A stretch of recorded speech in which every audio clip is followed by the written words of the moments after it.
Today's date is May 1st, 2010. We're here with Specialist Mr. Paul Murphy, U.S. Army, and we are at the City West Palm Beach Library, and my name is Eric Casillas.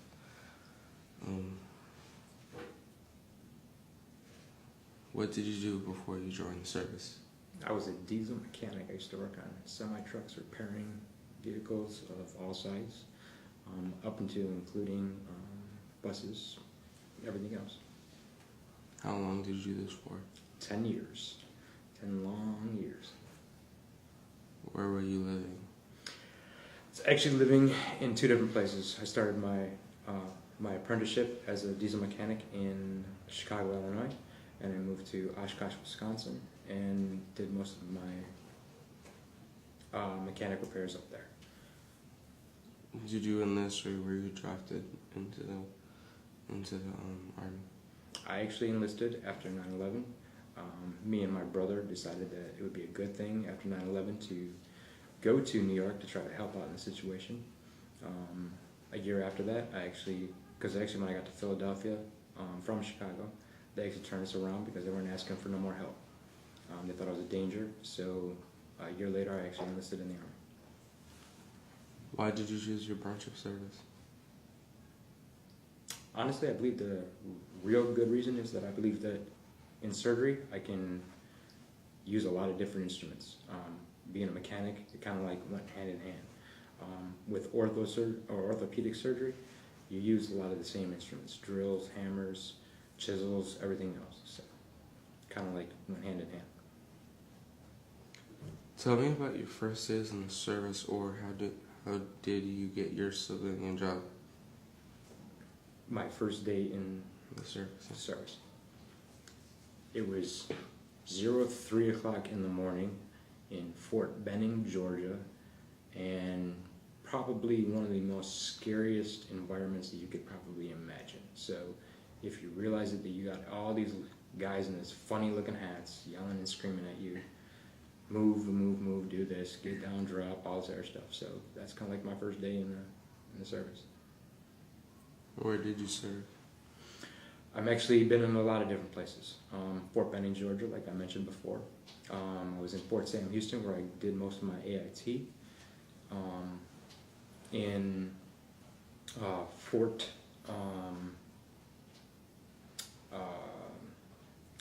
Leonardwood. Sorry, I got acronyms in my head. We call it Lost in the Woods because it literally is. And I actually did some of my time in Fort Sheridan, and I actually moved from there to Germany. And then I actually was deployed to the Republic of Georgia. And I'm back to Germany. I'm now back here to Miami. So, Tell me about your most memorable experience. most memorable experience as being an OR tech. Here you go. In the surgery room, we basically do surgery. So you turn around, you do things. You set up a table. You set up the patient, help them do other stuff. I remember an 18-year-old that came into my OR room, a Marine, very, very well respected, but at the same point, he had a broken neck. He had a removed limb, both of his leg and his arm, on his right side. He had been hit by an IED and a RPG at the exact same time, so he got pretty messed up. So that was like my first memorable hit of impact of that we were actually at war. When I was in Fort Benning, Georgia, is actually when we were actually called to Afghanistan. So. What are those IADs and RPGs? An RPG is a rocket-propelled grenade. What it basically does is it flies from a tube and hits you and then explodes. It sets off fragments to where it destroys every part of your body and puts holes continuously, like a machine gun, but yet quicker. An IED is an auxiliary explosive device. What it does is it does the same thing, except the only difference is it's set off by a remote. Or it can be triggered by kind of a movement of something else, like a grenade, but yet more electronic. And this actually is more harmful because it actually will go through the bottom of the vehicle, a Humvee or something like that will destroy the vehicle completely. Did you see combat? No. I actually trained troops to go to Iraq. England, as you guys know, is our biggest contingent, or Britain is our biggest ally that actually goes with us everywhere we went. The Republic of Georgia is a 3 times much more smaller country. They were actually our third biggest that actually went with them. I was there for a year, trained them, and actually at the same time, I was doing OR cases as well. So, Were there many casualties in your unit? no, there was very, very few. We had 21 different cases, most of them minor. Most of the times that we were actually training. Actually, I'm going to rewind that question. I'm going to ask it another way. I'm going to answer it a different way. I told you I was stationed in Germany. When I did OR cases in Germany, and I saw that first patient, every one of the patients that are injured in Iraq, Afghanistan, and in Kosovo all go through Lonsdale Regional Medical Center. Every single one of them before they come back to the United States.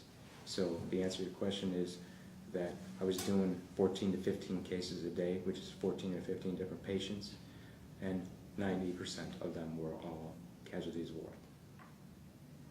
Were you ever fearful? Deployed? No. Missing my family? Yes. Tell me about the food and provisions where you were. This is kind of weird, but most of the places that you do now go in Iraq and Afghanistan, when you go out in the field, you're doing something that's called meals ready to eat, or MREs. They have 2,100 calories per meal. So that's basically giving you enough sugar, enough vitamins, enough protein to survive a whole entire day. Usually they last one day. Yes, I ate a lot of those. When you're in a FOB, or a forward operating base, like I was in Georgia, or most of the people that are in Iraq or Afghanistan, most of them are eating what they call, I'm trying to think of the name of the company. Basically what they do is they provide food for you. So it could be anything from hamburgers all the way up to pizza to lobster and steak and stuff like that. So it's not like it's a bad thing, but it's still the same place. It's not home. How did you pass the time? Reading was a big thing. When I wanted to call back home, there's a new thing. Most of you guys know the internet, so Skype is a big thing. So I'd spend a lot of time on Skype talking back to my family. Time itself, when you're working 24 hours on, 12 hours off, and then 24 hours back on, it goes like this. It's really, really quick. So you just have no idea on how time flies. But then, like one of my friends right now, he's in Afghanistan. He's been there for 6 months. He's coming back, and you just don't, it's real quick. It's easy to pass time, I guess, because you're always working. What did you do for recreation? Keep myself busy on more other things. There's a lot of things that most people don't understand, but there is Xbox, there's Sony PlayStation, there's everything you can imagine, WoW is everything. One of the biggest things that we actually do is PT. So it's physical training, so we do a lot of running. A lot of other things that we do is basketball. We have courts on the FOBs, or forward operating bases. Sorry if I use too many acronyms, but there's a lot of things that we do. Deployed, it's a little bit more different, but we still get to play, volleyball, everything else. They set up little courts, but then, everything is high security, so. How did you celebrate holidays? Very hardly. I want to say it like that. The reason why I want to say that is because friends are friends. When you're in battle with somebody and you're somewhere else away from home, it's not the same thing. Thanksgiving here at home with all the fixings and everything else, it's kind of hard. There, to be honest with you, Thanksgiving, Christmas, Thanksgiving, Easter, 4th of July, everything that we know back here in the States, I was working, so unfortunately it's not really that much, but we do try to get turkey in, as meals or whatever, but a little bit. What skills or lessons did you learn? Say that one more time. What skills or lessons did you learn? Wow. There's a lot of them. I guess the biggest thing is that learning to, the biggest lesson that I actually would learn would be to count on myself and always be self-motivated to make myself get up every day, to not be depressed, to actually try to be, one with the family and everything else. Skills, I don't know, I'm pretty good at Mortal Kombat with the games, and that's pretty much it. But as for surgical, I'm actually an emergency trauma specialist. So actually, anytime that somebody gets hurt, shot, anything like that, I can rush to the aid of them as quickly as possible. So. Did you make any close friendships? Yes, a lot. And like I said before, friends are friends. They're lifelong friends. But, still the same thing. It's not as well as family. But I did and meet and still talk to a lot of my friends.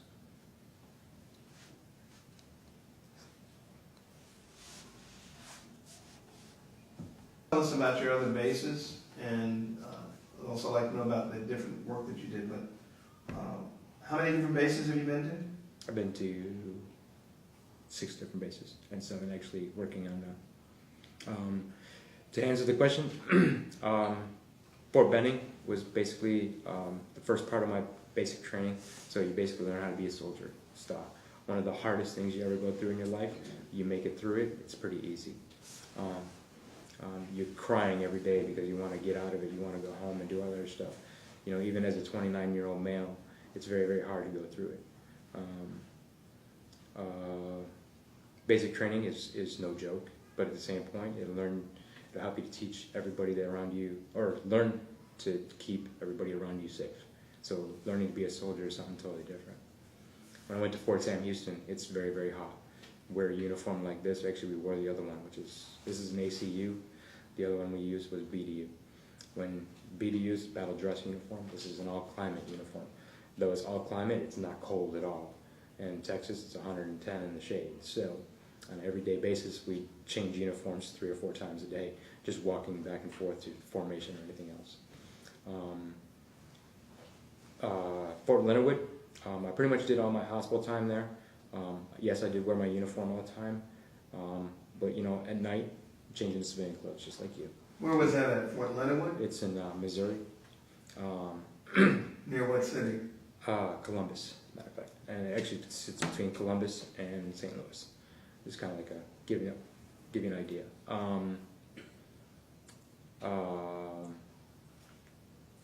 Fort Sheridan in Illinois is one of the oldest bases that actually has been around, next to Fort Benning. Fort Sheridan has been, home for a lot of different other people. It's now depreciating to the point that it was very, very small.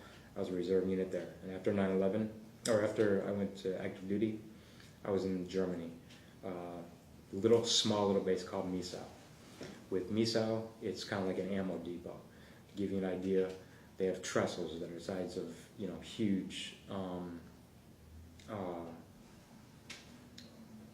I know you guys know what a horse is. It's basically sits like an angle with a side on it. They had pallets and pallets and pallets and pallets of ammunition.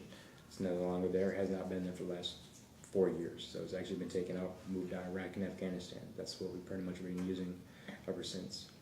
And like I said, I was at Lonsdale Regional Medical Center. There, I did pretty much all OR cases, all the time, nonstop, every day. And then now in Miami-Dade, I'm at the Martin Lewis Reserve Center, and we do pretty much combat training down there as a support hospital. That's pretty much all the bases that I've been to. Did you have the same MOS throughout your active duty career? Yes, actually, when I was in the Republic of Georgia, I actually had 2 MOSs. Between my time that I went reserve to active duty, I actually achieved my EMT. So it's basically like emergency medical technician. And when I was in the Republic of Georgia, I was also doing, as well as teaching, I was actually doing medical training, range coverage, and actually doing emergency medical care that if we needed it. But pretty much standard throughout the entire my entire career. I was a 98 or 68 Delta. which is a operating room specialist. So you were stationed in Russia? Very, very close. Okay. So actually, in 2008, you guys know, if you've been watching the internet or reading anything like that, Russia invaded this small little country called Georgia. They wanted land and all that other stuff, and that's exactly where I was, with the Republic of Georgia. I was about 20 minutes away from the capital, and we pretty much were there for a whole entire year. So. What was the capital? What city? Tbilisi. Okay. And what were the people like? Did you go on the economy at all, or did you just stay on the base all the time? Actually, to tell you the truth, I actually married a Georgian. Brought her back with me to Germany. I was spending a lot of time on the economy. Basically every day we would take a bus down, take a bus back. We actually had one patient go down that was actually Georgian. We actually took him to a cardiac rehab because he went into cardiac arrest. Thank you. And he was down for 17 minutes. So basically he was dead for 17 minutes, and we actually brought him back. We received a medal for that, which is basically a certificate of appreciation. The name of the company I was thinking about was KBR. Kellogg's Brown and Root. They're the biggest company that's actually supporting all our supporting base for the forward operating bases in Kosovo, Iraq, Afghanistan, Georgia. And they're actually the ones that actually participate with us and giving us translators. Everywhere we went, we had a translator to help us to translate to the Georgians. But I did spend a lot of time in the economy, and it was very, very nice. And the people in Georgia, they are the most self-respected people that I've ever been around. They'll make something from very, very little to very, very big, but the point is that they are very, very into it, and they're very well rounded for being a third world country. Was your base ever attacked by enemies? No.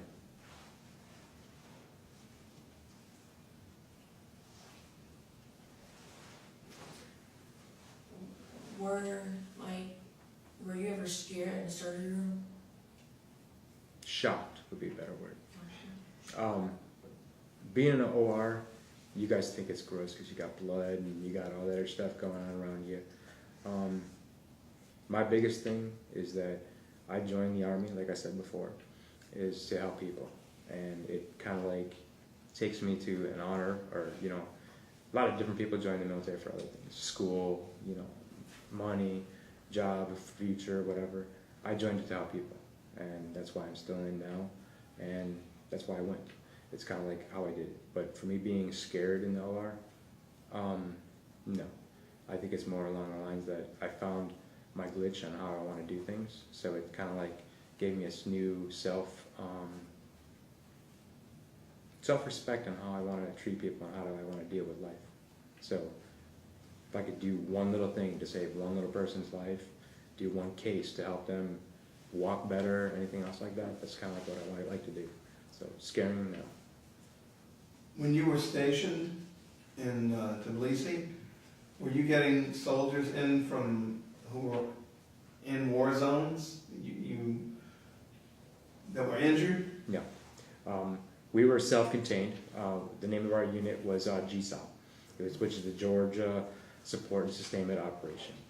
The mission was to train Georgian soldiers by using our infantry and having them learn maneuvers and how to fight, and actually be in a coalition with the United States Army, Marines, Navy, whatever was in Iraq and Afghanistan.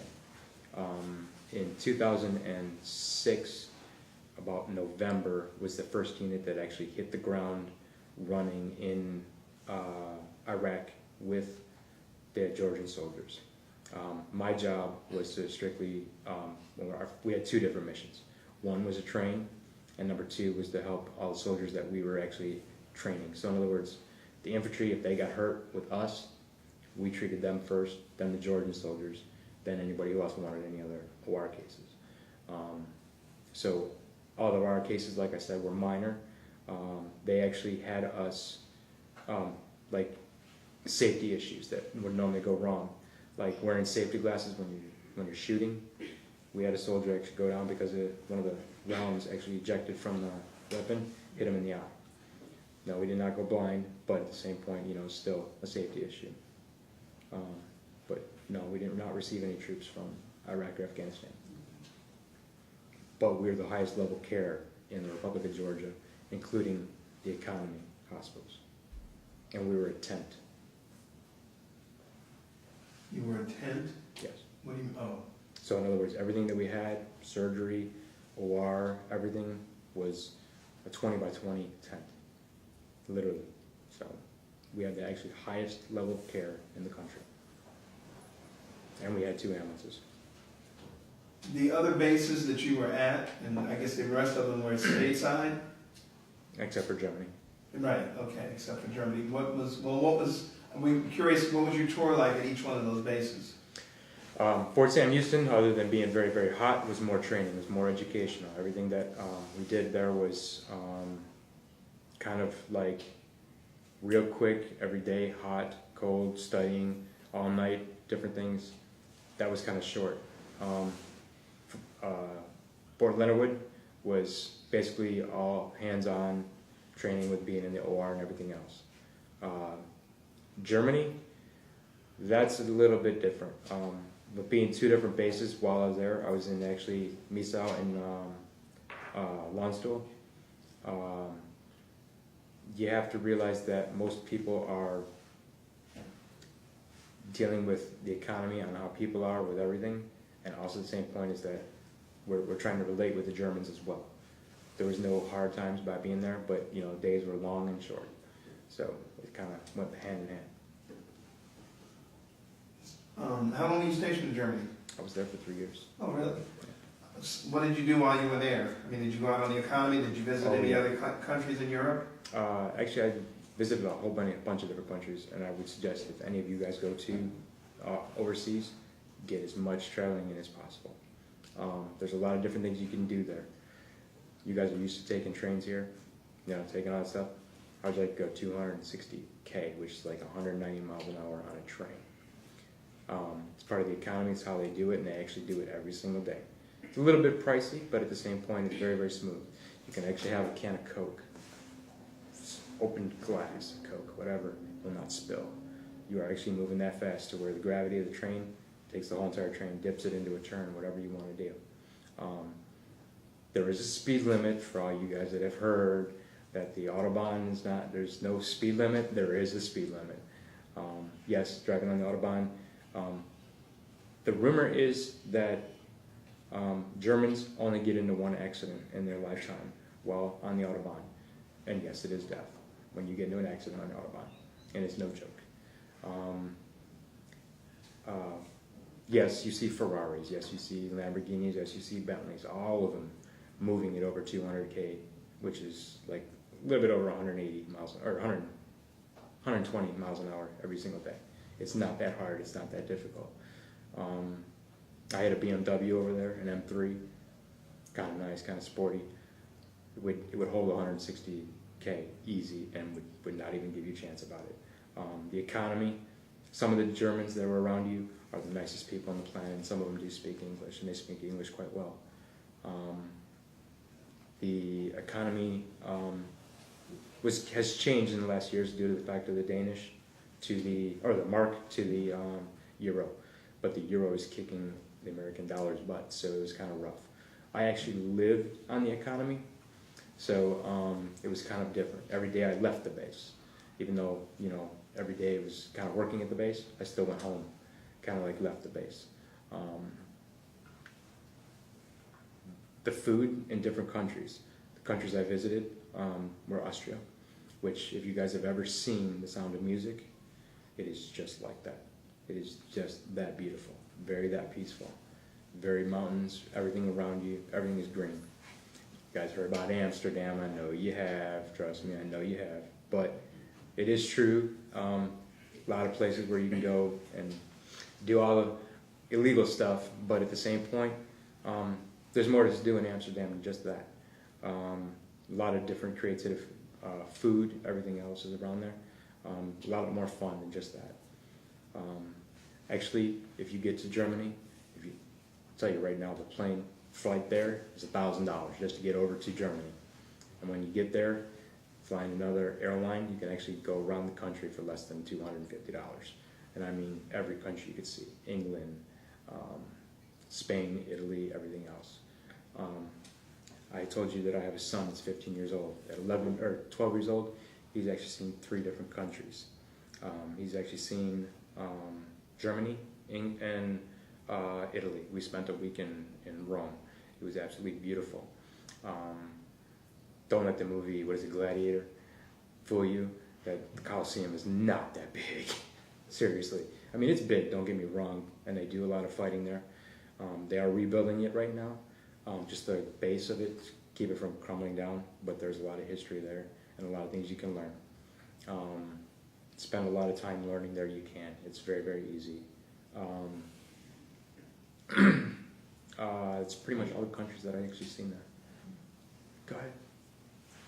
How long do you stay in the Army before you come home? If it's up to you. A lot of different people are doing a lot of different things.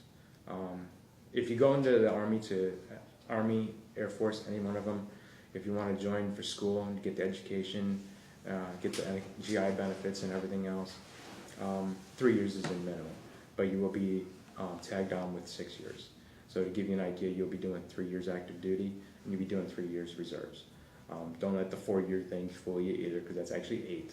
So you get 4 years active duty, and you get 4 years inactive duty. The last 2 years is that what they call is IRR. It's inactive reserve. So basically, you don't go to the reserve, you don't go to the unit, you don't drill, you don't do nothing else like that. But I will let you know they can pull you from IR and deploy you. And actually, one of my friends that was with me in Germany got out of the military, has a degree and everything else. Very, very smart guy. Doing X-rays, doing everything else that he, wanted to do. He's now sitting in Iraq. So, give you that idea. Even though you just want to join for 4 years and jet, it's not going to work. You need to kind of formulate what you want to do in your head, but do not mistake the fact that deployments will happen. In Germany, like you had asked, we were the only unit in Germany that actually was deployable, both to Africa and actually to Germany. So anywhere in Africa, the first conflict that kicks off, I know you guys know about all the missions that the U.S. Army's on for helping people out, or any one of the other services. We're the first ones in.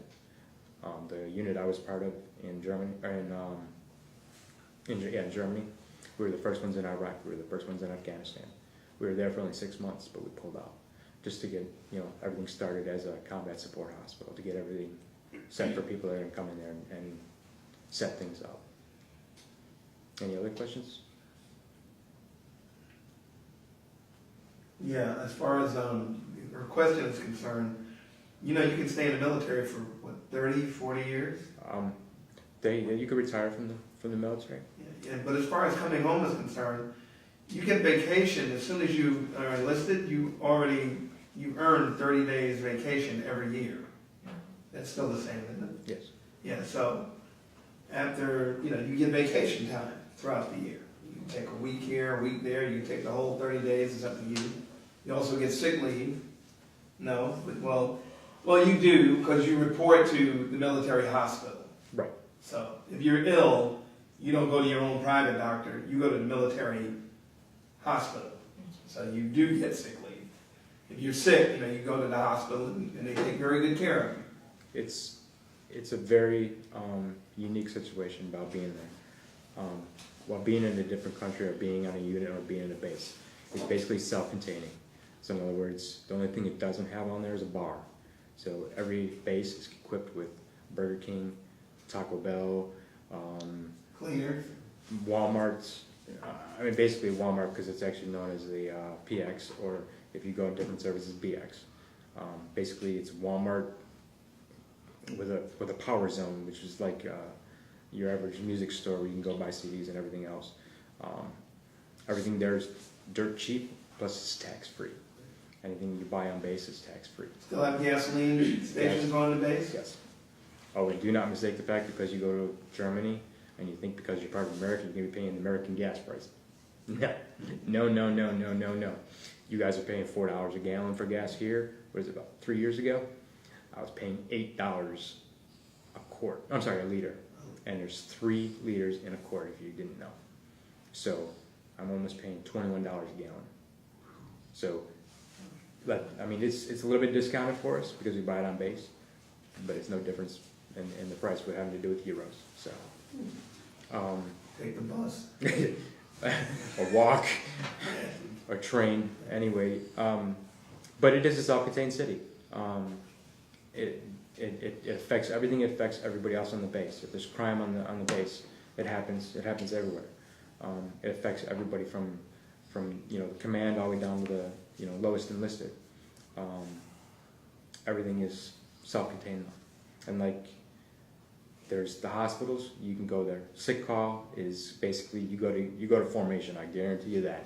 You do not want to miss formation, but if you do want to join the military, I would tell you that you need to go there with your eyes open, and you need to go there with all the good education you want.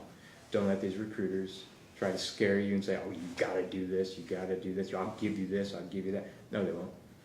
Because what the recruiter will say, and when you get to with a place called MEPS, which is the military entrance processing station, they will say, no, I don't think so, we'll give you this, this, this, and this. But just remember, when you get to MEPS, it is very easy for you to say, thank you, I'm gonna leave. Remember, it's a voluntary service. So use your head when you get there, if you're gonna join. If you're going to do any part of this military, and you want any part of this, do it with your eyes wide open. They got plenty of research online. You can actually answer every question. My son actually wants to join the Marines. I'll tell you what, that I have educated him, and I'm like, look, Marines are the first ones in. I guarantee it, wherever we are. Marines are the first ones in. They're also the first ones to leave, too. And 90% of them are in a body bag. But it's kind of like how it is. It's the truth. There's just no other way to phrase it. But use your eye, or enter the military with your eyes wide open. It's not a joke. You will shoot people. You will shoot a weapon. You will shoot different types of weapons.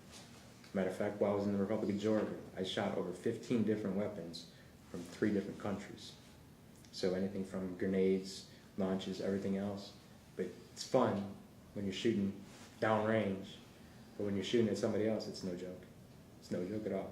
Even here in the U.S., shooting at somebody, it's still no joke. But it's your own conscience, and you gotta join with your eyes wide open. Seriously. Any other questions? Anybody want to know about the benefits of the Army? Or anyone in the military? I'm currently in the VA. It's actually where I met Mr. Carter. Mr. Carter. And it comes different on my ID. But just to give you an idea, I get full medical care for the rest of my life, wherever I go, because I'm a vet. While in the Army, I get full medical care, full dental care, full eye, everything. And I get that as well as through the VA. No. You get full benefits of education while you're in the reserves or Army, which would be tuition assistance, or you can get regular GI Bill when you're active duty. You have to be active duty to get your GI Bill. Hope you understand that. You have to spend more than 2 years active duty to get the GI Bill. The new GI Bill, the way it sits right now, which is activated in 2009, August, it's the 9/11 GI Bill. Anybody who's been active duty after 2009 are eligible for this GI Bill, which will actually sit you to get full tuition education straight up, and you actually get what they call as a E5 or a sergeant in the Army or any other service. BAH, which would be basic housing and allowance. So you get extra money to actually go to school and live, because you can't go to school these days without having a job. It's the same thing. But just be prepared. If you go to a different private school, cost jumps up too. So if you go to a state college, it's a lot better, plus you get an income. Any other questions?